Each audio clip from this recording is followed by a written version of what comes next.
Assalamualaikum warahmatullahi wabarakatuh. Selamat pagi saudara-saudara sekalian. Kita akan mengerjakan ya, atau ini sebenarnya pakai praktikum laboratorium ya, tapi saat ini karena Pak Jul masih keterbatasan, belum memiliki peralatan ya, sekiranya saya untuk melakukan percobaan seperti ini.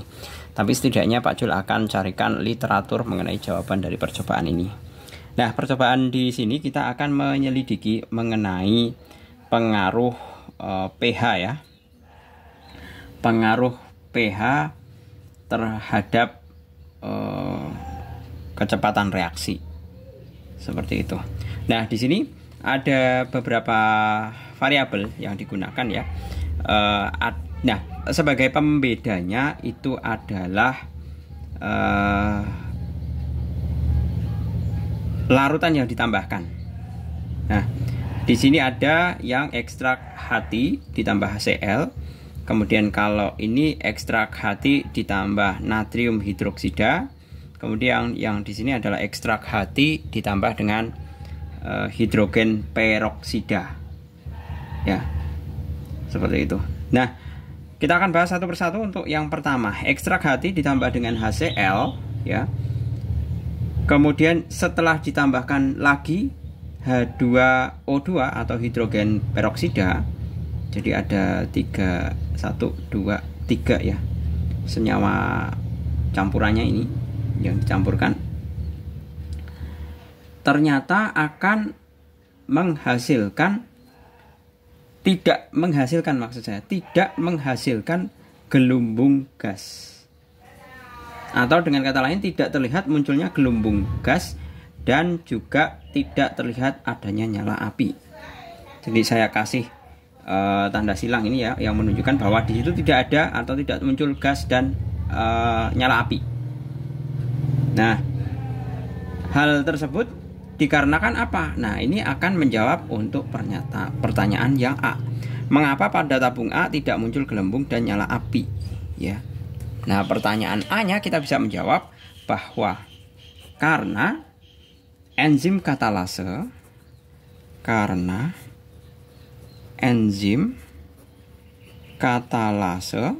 ya, pada ekstrak hati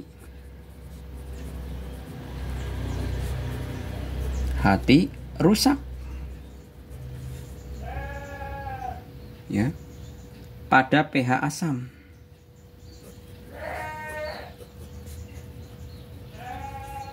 Sehingga tidak dapat menguraikan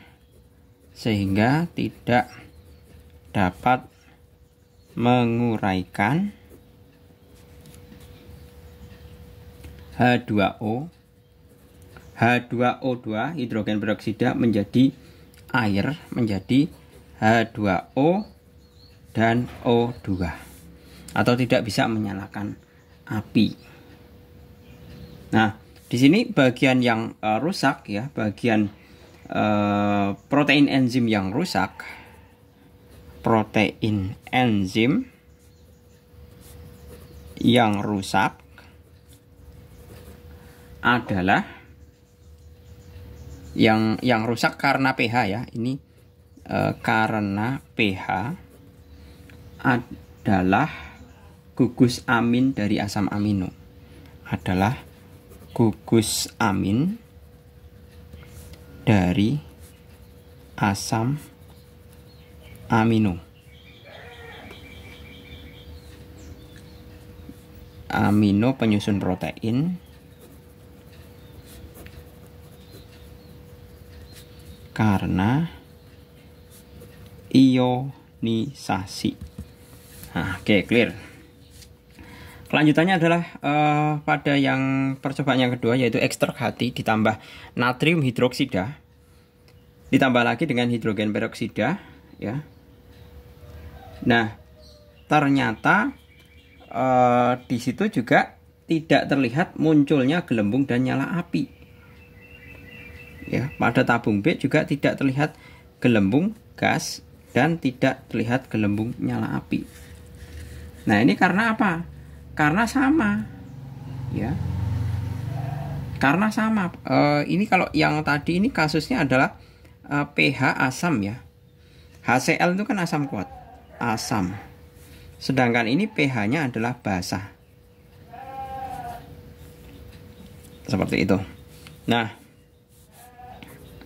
ini Pak Jul udah tulis keterangan pH asam, tapi ternyata di sini tidak saya kasih keterangan karena sama. Karena enzim katalase,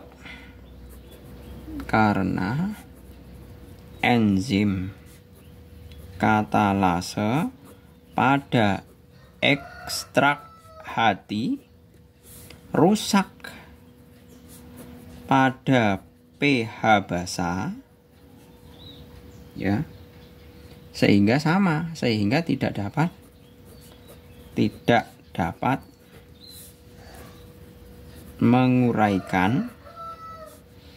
menguraikan H2O2 menjadi air atau gelembung ya, air ditambah dengan O2. Ini yang gelembung. Nah, ini adalah yang nyala api. Ya, ini sama ya. Seperti yang tadi, ini adalah gelembung, ini adalah nyala api. Nah, seperti ini. Nah, rusaknya karena ya itu tadi bahwa mana ini tadi? Ini rusaknya adalah karena protein enzim rusak.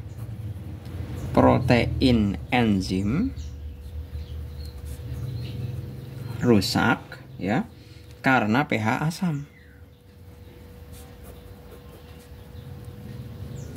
Karena pH asam, yaitu gugus karboksil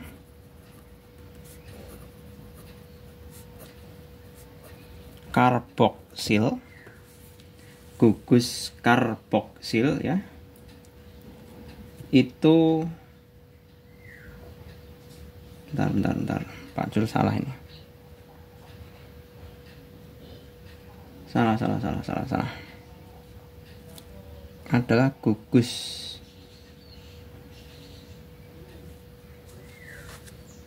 ini ngawur nih, karboksil dari asam amino penyusun protein, karena ionisasi. Nah, ini salah ini karena pH asam ya. Benar ya. Aduh, Pak Jul kok jadi bingung ini. Gugus amin ini benar. Gugus amin ini gugus karboksil. Sebentar. pH asam, amin dari asam amino penyusun benar. Kemudian kalau yang apa ini tadi? Ini kan pH-nya basa ya, natrium hidroksida. Itu karena benar. Yaitu gugus karboksil dari asam amino.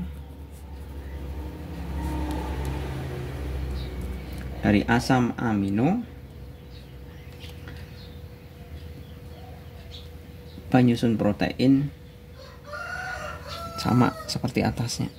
Asam amino penyusun protein karena ionisasi. Jadi protein sama-sama protein enzimnya rusak ya, karena pH yang atas karena pH asam, yang bawah karena pH basa, ini basa, yaitu gugus karboksil dari asam amino penyusun protein karena ionisasi. Nah, rusaknya itu karena pH basa. pH basanya apa? Yaitu gugus karboksil dari asam amino penyusun protein karena ionisasi. Seperti itu. Lanjut untuk yang percobaan yang ketiga, ekstrak hati ditambah peroksida saja ya. Ekstrak hati yang ditambahkan dengan ini apa ini? Ini berarti tabung C ya, coba kita lihat.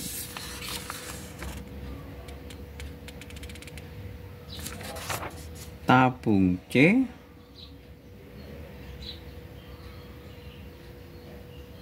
ekstrak hati ditambah dengan H2O2.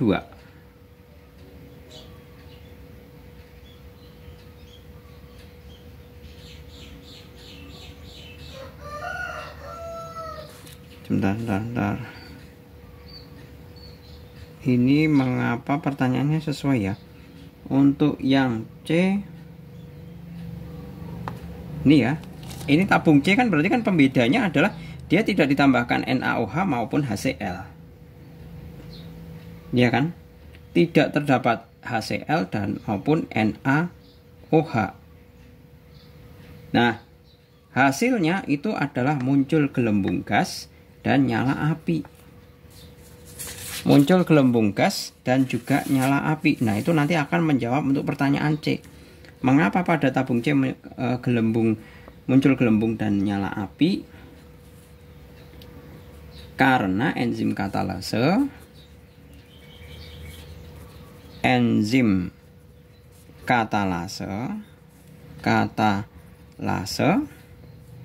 itu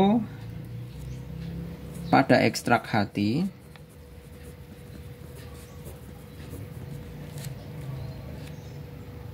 pada pH netral dapat bekerja secara normal, Nah, ini pH-nya netral ya. Nah, pH-nya netral secara normal sehingga dapat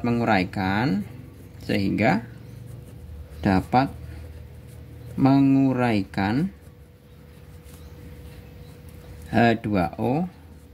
H2O2 menjadi air ditambah dengan O2 gelembung. Dan yang satunya adalah oksigen. Seperti ini. Nah, oke ya. Jadi kita sudah tahu pembedanya. Pembedanya dari 3 buah tabung ini adalah pada tabung A itu sifatnya asam karena apa? Ditambahi dengan asam kuat. Di sini kan kita bisa tahu bahwa HCl itu adalah asam kuat. Kemudian NaOH itu adalah basa kuat. Sedangkan hidrogen peroksida ini nanti adalah normal atau netral. Seperti itu. Kalau kita mengidentifikasinya dari sifat kimianya, ya kan? Nah, ternyata yang bisa mengaktifkan enzim katalase itu apa? Yang bisa mengaktifkan enzim katalase adalah senyawa yang bersifat netral. Sedemikian hingga dia bisa menguraikan hidrogen peroksida ini menjadi air dan oksigen. Seperti itu. Kemudian yang ke D, hasil reaksi apakah yang ditunjukkan dengan munculnya gelembung pada tabung C? Nah, senyawa apa? Oh, hasil reaksi apakah? Nah, kalau hasil reaksinya kan jelas bahwa gelembung itu mengindikasikan air atau H2O. Kemudian ini yang diminta kan hanya gelembung ya. Nah, kemudian untuk pertanyaan yang E adalah nyala api. Nyala api itu ditunjukkan oleh apa? Adanya oksigen. Oksigen atau O2. Karena apa? Karena O2 ini kan diperlukan sebagai apa? Pembakaran. Semua proses pembakaran itu membutuhkan oksigen. Nah, berikutnya adalah yang F ya. Kesimpulan apa yang dapat dirumuskan terkait dengan pengaruh pH pada kerja enzim katalase? Nah, kesimpulannya adalah enzim katalase bekerja efektif atau optimum. Enzim katalase bekerja efektif atau optimum pada pH netral. Selesai. Seperti itu. Nah, ini contoh teknik pengerjaannya ya. Oke, kita bisa lanjutkan. Oh, tapi ini udah 15 menit ya. Pak Jul akan split saja videonya menjadi 2 agar kita akan memudahkan dalam pembahasannya. Gitu saya rasa cukup, semoga bermanfaat. Terima kasih. Selamat pagi. Assalamualaikum warahmatullahi wabarakatuh.